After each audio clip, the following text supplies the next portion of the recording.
They don't, as I say, it's not my job to establish doctrine. And in fact, an experience I had with the pamphlet you mentioned, No More Strangers and Foreigners, when I was in Lithuania, the visiting general authority and apostle brought that to me. It had all been marked up, basically saying this is all heresy. And the general authority said to me, "You need to be careful, Brother Rees, not to be teaching your own doctrine." And I said, I've never tried to do that. The only doctrine that I'm trying to teach is that which I find in the New Testament about what we are supposed to be as fellow human beings toward one another. But even something, that pamphlet, which now is probably even considered somewhat outdated in its time, was considered, in fact, another general authority friend of mine said that, he said, I was in a meeting where someone came and put that pamphlet down on the table and said, "You can't believe what one of the officers of the church is teaching about homosexuality." But that pamphlet didn't teach anything contrary to church doctrine. No. It was an appeal to consider them as no more strangers and foreigners, but fellow citizens of fellow saints in the household of God, which again is what I think we need to do. Yeah, but to do that, as you well know, requires an ability to hold space for certain ambiguities and what seems to be, contradictions or cognitive dissonance even, Right.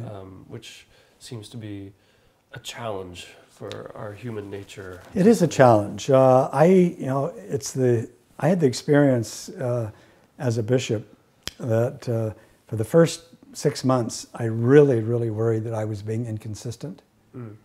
And for the next 4.5 years, I worried that I was being too consistent. I just felt there were too many shades of complexity, and that I couldn't treat this person the same way I treated that person, and that my judgment about this person was not the same, and that I think this is what we talk about when we talk about the importance of the Spirit. The Spirit is not a machine, it's not a computer. And so I think that to hold open the open possibilities of any problem require that you live with paradox. I think it's escapable, at least for me. Yeah. For a long time, I really rebelled and fought against paradox and complexity, and then I felt the only choice was to embrace them. And so most people really want to move out of that because there is a certain tension, spiritual and emotional tension, and I don't like being in that place. I don't like being in a place where some people question my devotion to the gospel or my commitment to the church. That's an absolute commitment for me.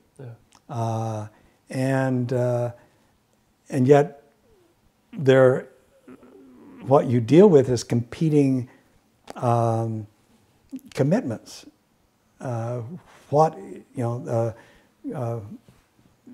Kohlberg at Harvard talked about the stages of moral development. Exactly. And as we go through those stages, what we get to is not a place of superiority or a place of elitism, but a place of humility that that we have been privileged to live in the cauldron of ideas and thoughts and human experience, and learn enough from them that we can refine our sensibilities, that we can become, we can make the fine distinctions between the spirit and the letter.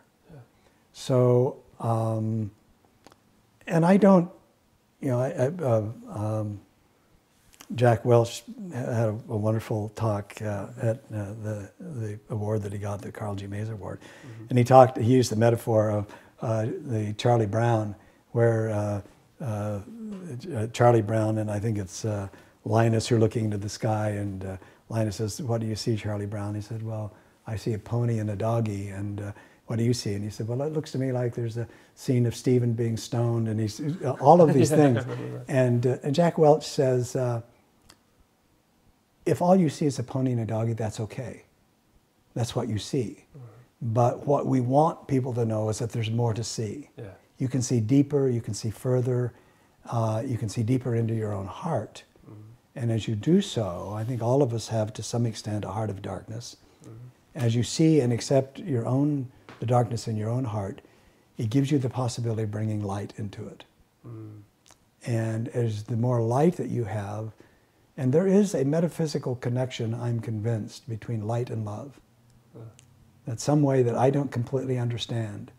The more light you have in your life, the more love you have, the more love you have, the more light you have. And that part of what we are doing as a congregation, as members of a church community, is trying to enlighten one another. And Emerson said, I've never met anyone who wasn't my superior in some particular. And there are Latter-day Saints who have much more intelligence about some things than I do. And I want to learn from them. If I can help enlighten some people about this, then that's something that I want to do, because I can see that diminishing the suffering in the world, diminishing the pain, increasing the joy, it's a constant battle. There's not a moment's peace in a way between those things. But I think we need to understand what side of that we're on. And so it's a very long way around of getting to this point of saying, what does it mean to hold these paradoxes in our hearts and in our minds and in our souls? And I think that's what God has to do. Yeah. I don't. There. I came to a realization a number of years ago that God never escapes suffering, because God loves. And we won't either. Yeah. But the joy will be greater than the suffering. But the more we love, the more we open ourselves to be hurt, to be disappointed, and all of those things. But the choice is not to love, and that's not a choice for me. Yeah, yeah. We have to be vulnerable in the loving. That's right. And I think that this is why I think that to be gay is in some ways to be gay and Mormon is an extremely and exquisitely difficult place to be, even for people who leave. I have written an essay which has not been published called Finding Christ at St. Thomas Church. St. Thomas is a Catholic Episcopal church in North Hollywood. I have a really good friend who was a member of my congregation when I was a bishop, who invited me to come to church and worship there. It's a very gay-friendly congregation. In that, when I went that Sunday, the organ had been built by an ex-Mormon missionary. The organist was he had been a Mormon missionary. The head of the lay leadership was a Mormon. There were 6 Mormon ex-Mormon missionaries, ex-Mormons who had been missionaries there. Wow.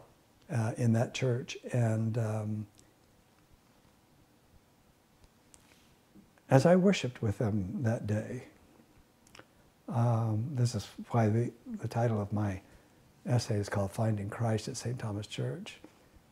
I felt the presence of Christ in their midst and in their lives.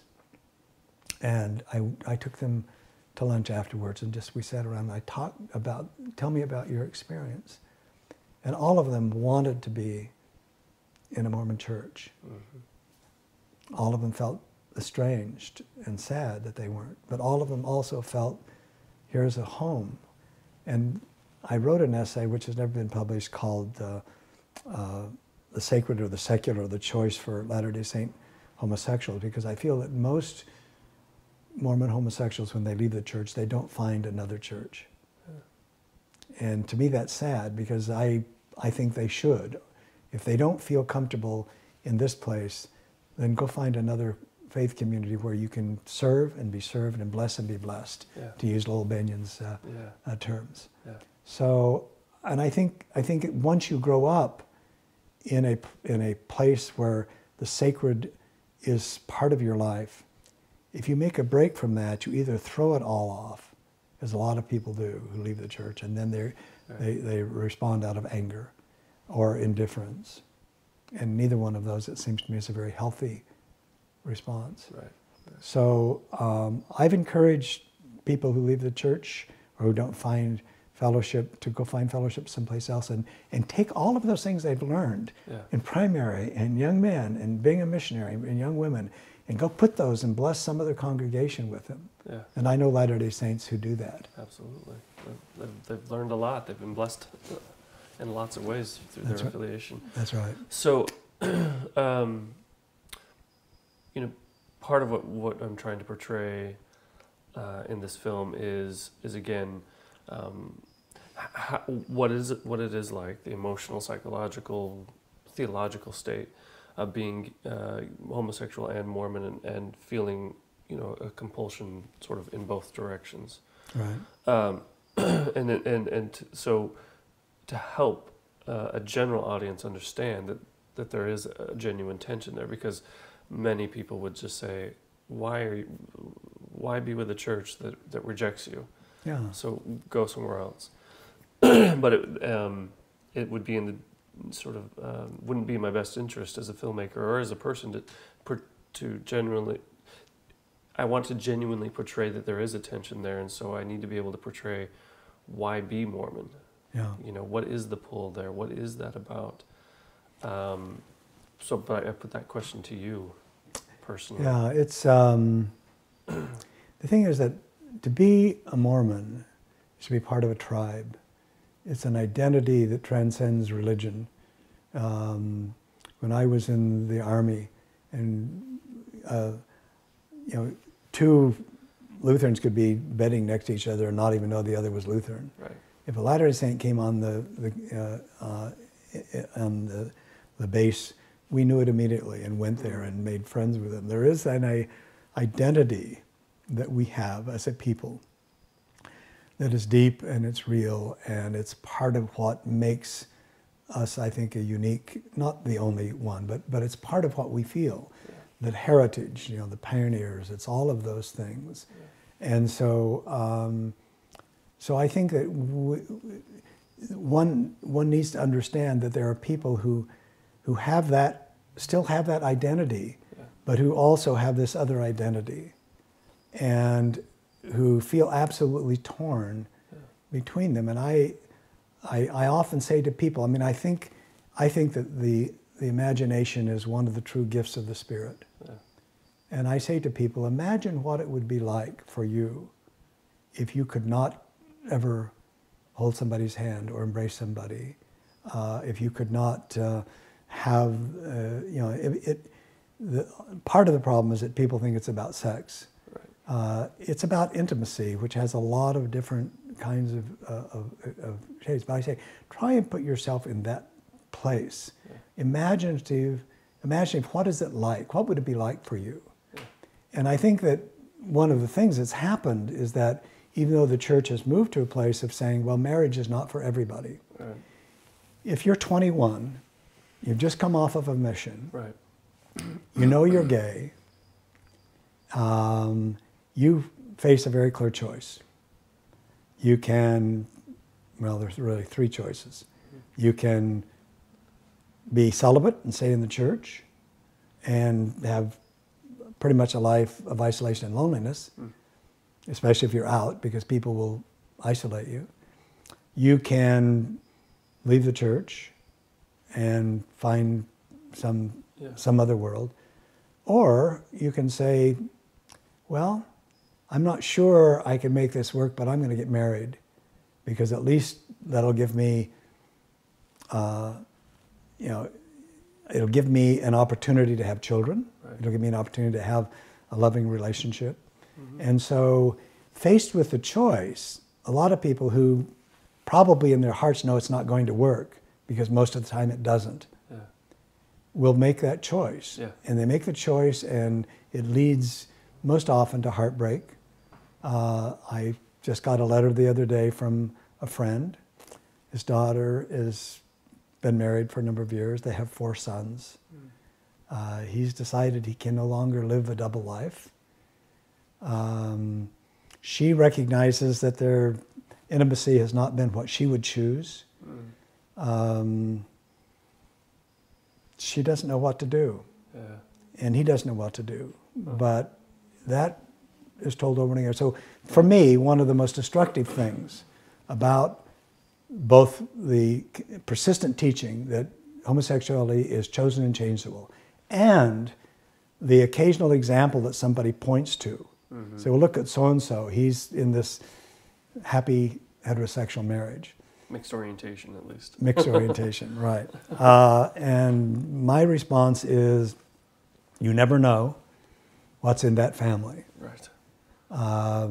And the heartbreak of these women, most often, sometimes it's men, but most often women, who sacrifice their own sexuality, their own desire for intimacy, on the hope that this person is going to change. And this person enters that relationship with great hope, and sometimes with blessings and promises that they would change. Right. Yeah. And when change doesn't come, very often that leads to disillusionment and loss of faith. And also a personalization that it's my fault. That's right, and that was the other place I was going. The number of people that I met who since kind of crucified themselves. What's wrong with me? I've done everything that I thought God asked. This was the case with Stuart Mattis, who was a friend of mine. And I was working with Stuart at the time that he committed suicide. And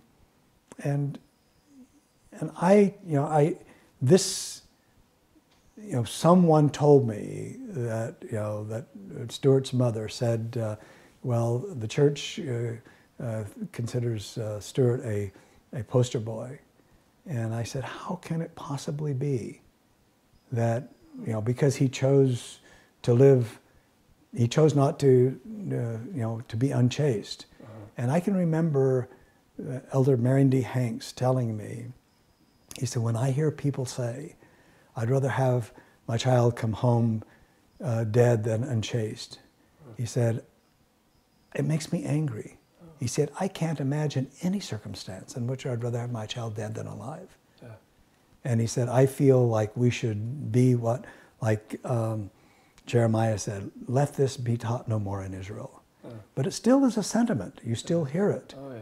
And so, so people taking that in and personalizing it feel, well, if they say, if I have enough faith, and if I do enough of this and that and the other, I'll change, and I do all these things, I haven't changed, then what's wrong with me? And very often it is that God doesn't love me, that I'm not worthy to be loved by God. And instead, their sacrifice is so great, and their devotion is so great that they've tried. Now, so if you try for 20 years to do this and it doesn't work, I'm not going to judge you for saying, I can't do it any longer. Who knows? Who can be in the mind and the body and the spirit of another person? And this is why when I spoke at Stuart's funeral, I said, no one can judge a suicide. No. You simply can't. But that there continue to be suicides. I got a letter a couple of months ago from some kid at Rexburg, and he said, I don't know what to do. My parents, he said, when I went home for Christmas vacation, I left my Facebook page open on the computer so they would see and discover that, and they did, and they are so distraught and so upset, and I'm being very suicidal, and I just wrote and said, look, call me, whatever you do. Suicide should not be a choice. But for a lot of them, it is, because they can't deal with that continual rejection, ostracism, feeling of rejection from their families, their community, their congregation, and God, and themselves. And so finally the pain is just too great, and they bail out. And it's emotionally and spiritually exhausting. Oh, it is. And finally I think people, Nietzsche said the suicide is an optimist because he's looking for a better world than the one he's in. Something else, yeah. And I think that any suicide, whether this or something else, to me is a tragedy, but especially here where it's unnecessary. Right. These are preventable suicides. Right. Yeah. And I think they're also often preventable personal excommunications when people excommunicate themselves. Right. I know bishops who have encouraged gay members of their congregation to date. Yeah. Said, go to gay dances and be part of a community. I'm not encouraging you and not giving you license to break any commandments, but I see what's happening to you, and you need to have more. You need to have something that I'm not capable of giving you. Right. So I think it's there's.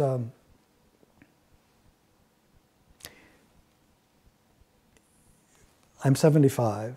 I've lived long enough to know that if you're patient, certain things can change. And I think as human beings, I think we can and should be agents of change. Mm-hmm.